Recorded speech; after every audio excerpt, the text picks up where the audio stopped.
जरा दूर दूर दूर।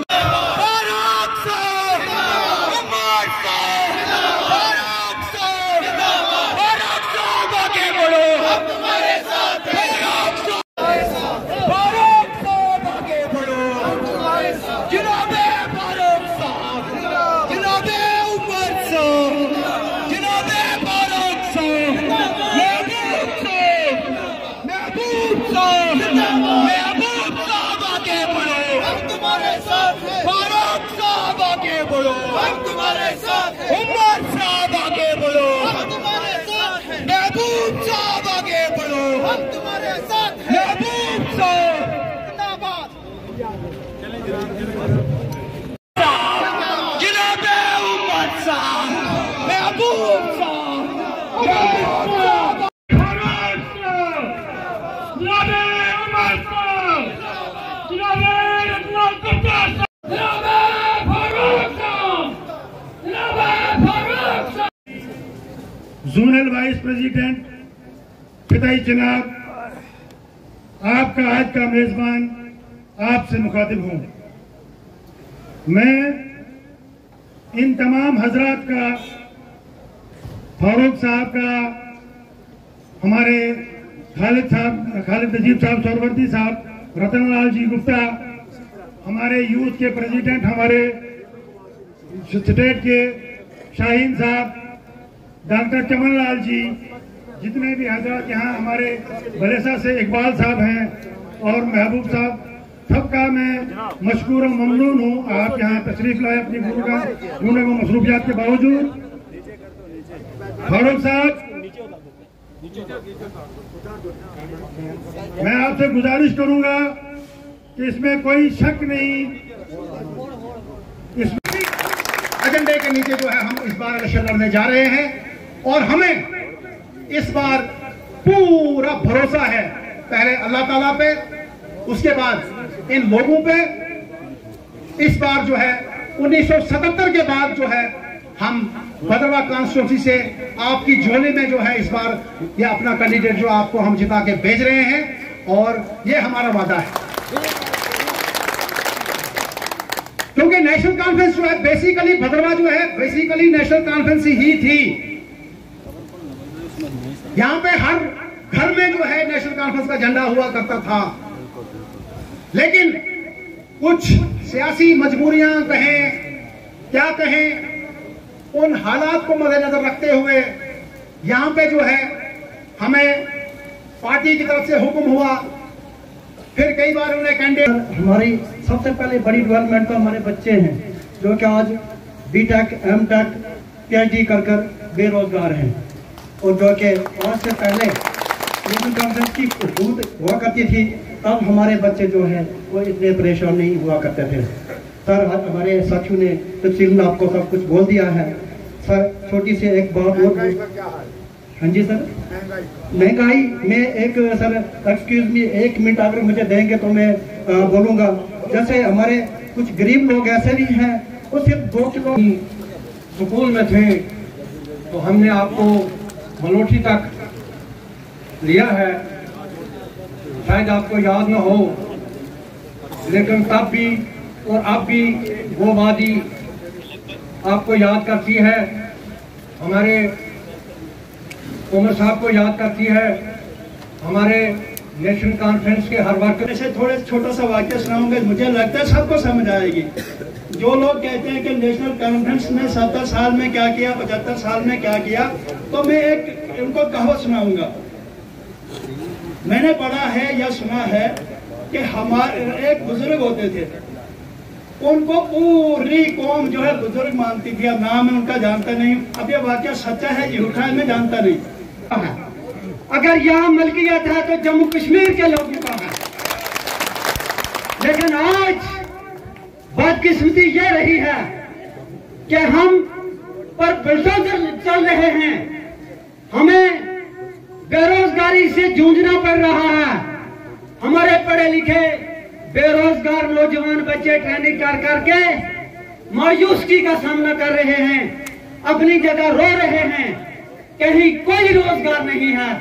आज हमने तो उस औरत को ही आप लोगों ने भुला दिया है तो मैं जनाब फारूक अब्दुल्ला साहब से रिक्वेस्ट करूंगी कि इंशाल्लाह ताला जब हमारी पार्टी जीत जाए, हम किसी मुकाम पे पहुंचे इंशाल्लाह ताला, तो लेडीज जो है तो लेडीज के लिए कुछ ना कुछ किया जाए, क्योंकि आप जहां भी देखेंगे well educated well qualified ladies जो है वो पढ़ लिख कर वो अपने घरों में है, क्योंकि उन्हें बाहर आने का कोई ऑप्शन नहीं है, कोई मौका नहीं मिलता है, उन्हें कोई काम नहीं है। जरूरी नहीं है कि जॉब गवर्नमेंट हो, प्राइवेट फैक्ट्रीज होती हैं, कोई काम होते हैं, लेकिन नहीं है। स्पेशली मैं अपने भद्रवा के बारे में बात करूंगी। यहाँ पे भद्रवा के कोने कोने में हल का निशान खड़ा है, क्योंकि चारों तरफ से सिर्फ हल ही हल नजर आ रही है, बाकी का तमाम सफाया है।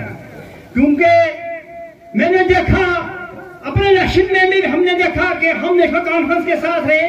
मैं अपनी ही पंचायत की बात करूंगा कि मेरी पंचायत में लोग जब पेट्रोल स्टेशन पर आते थे तो हल को ढूंढते थे, हल नहीं मिलती थी, प्रेसिडेंट अफसर से लड़ाई करके भाग जाते थे, लेकिन हल नहीं मिलती थी। हमारी बदकिस्मती थी कि 1977 के बाद हमें कभी हाथ के पीछे जाना पड़ा, कभी कहते आप लोगों ने हमें बुला दिया है। जनाब देख लीजिए, हमने उस वक्त भी कहा था हमने आपको नहीं बुलाया है, वक्त ने शायद धोखा दिया हो या हमारे बुजुर्गों से कोई गलतियां हो गई हों, उसके लिए हम माजरत चाहते हैं, क्षमा चाहते हैं।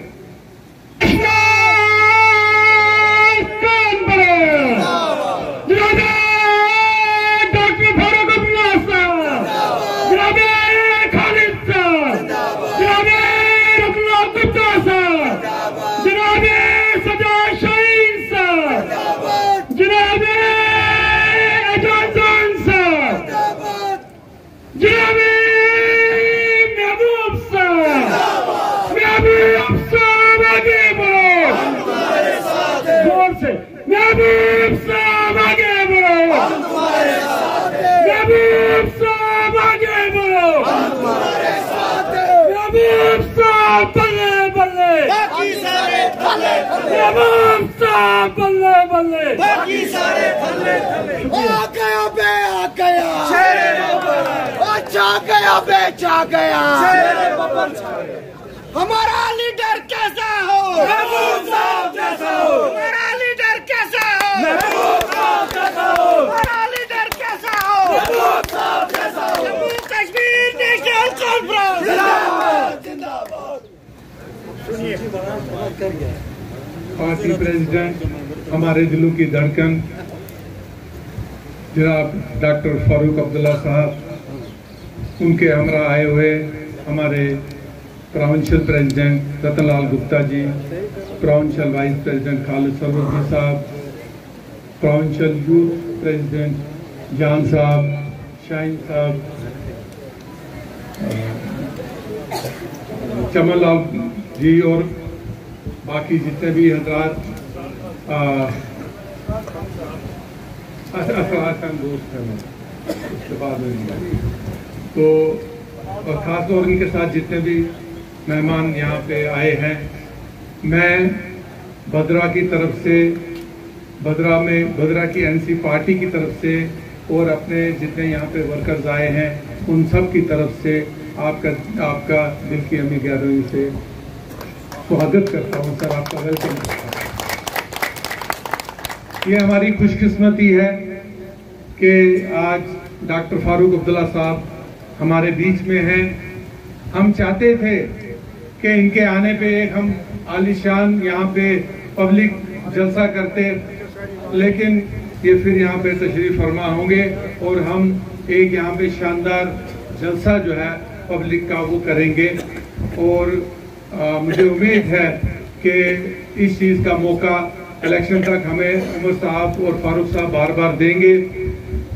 जनाबे वाला, मैं बार बार वही, हम जब भी कभी हमारे लीडर आते हैं तो हम भद्रा, लेकिन इस दफा हमें उम्मीद है कि जनाब आपका हाथ रहेगा, उमर साहब का हाथ रहेगा, तो इस दफा इंशाल्लाह ऐसा दिन चढ़ेगा भद्रा में कि 6 महीने आप और बोल रहे हैं अब 6 महीने सूरज ही रहेगा, हम यहाँ पे रात नहीं होने देंगे, हम एनसी का ऐसा कैडर बनाएंगे, हम एनसी को इतना मजबूत यहाँ पे बदलाव में करेंगे कि ये वही एनसी होगी जो 5 साल वो 3 साल गवर्नमेंट रही, पीडीपी की गवर्नमेंट रही, लेकिन यहाँ पे तो राज जो है वो बीजेपी का रहा, क्योंकि यहाँ पे बीजेपी का एमएलए था।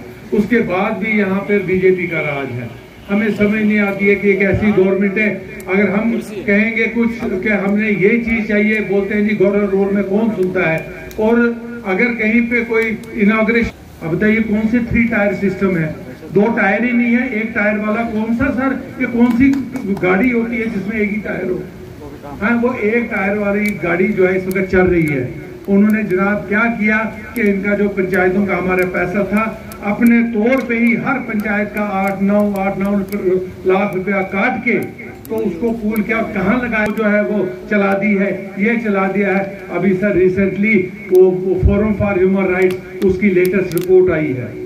उस रिपोर्ट के मुताबिक 2019 में जो हमारा नेट जीडीपी था वो 13 था और आज की डेट में वो 8 पहुंच गया, यानी 5% डिप हुआ है 5 साल में इस लेफ्टिनेंट गवर्नर के रूल में। अनएम्प्लॉयमेंट जो है वो नेशनल लेवल इस एनसी ने इस स्टेट को निकाला और आज फिर एक क्राइसिस में स्टेट है। आज स्टेट का सत्यानाश कर दिया है कि यूं समझिए कि हम कहीं वो पीएचडी कर रहे थे तो हमको प्राइमरी क्लास में दाखिल करा दिया, सीधा स्टेट से प्राइमरी क्लास यूनियन टेरिटरी। इतना मतलब क्या ये मैं समझता हूँ उसको वो पेंशनर बढ़ रहा है, बच्चे वो पेंशन खा रहे हैं, कोई भी नई एम्प्लॉयमेंट कुछ भी नहीं है, कोई डेवलपमेंट नहीं है सर। ठेकेदार हमारे दरबदर है। 2018 के काम किए हुए हैं सर, गरीब बच्चों ने 2018 के काम किए हुए हैं जिसमें गवर्नमेंट थी। 2018 के काम और लाखों रुपया गरीब बच्चों का वो जो है गवर्नमेंट ऑन नहीं करती है। कहते हैं जी ये उस वक्त ये गवर्नमेंट थी तो जाओ उनसे लो करके। बाहर वाले भी, हिंदुस्तान की बात ही नहीं, बाहर वाले मुल्क भी रश करते थे कि भाई जे.एंड.के में क्या, देखो जे.एंड.के क्या स्टेट है, वो रश करते थे। वो तभी बोलते थे जब यहाँ पे गवर्नमेंट काम करती थी, वो तभी बोलते थे जब यहाँ लोगों के काम होते थे, डेवलपमेंट होती थी, ऐसे हवा में नहीं होता था। और आज गवर्नमेंट करोड़ों रुपया, कई 100 करोड़ रुपया जो है वो टीवी पे खर्च रही है वाले का, तो फिर वो उसको अप्रोच करेंगे, बोलेंगे भैया हम काम करके देंगे, हमें इसमें से काम दो। ये हालात है इस वक्त, बिल्कुल कोई काम नहीं, कोई डेवलपमेंट नहीं, कोई कुछ नहीं, सिर्फ डंडोरा पीटा जा रहा है। तो हमें तो अब इस अंधेरे में इसमें रोशनी की एक ही किरण है, वो है जनाब डॉक्टर फारूक साहब, वो है उमर साहब और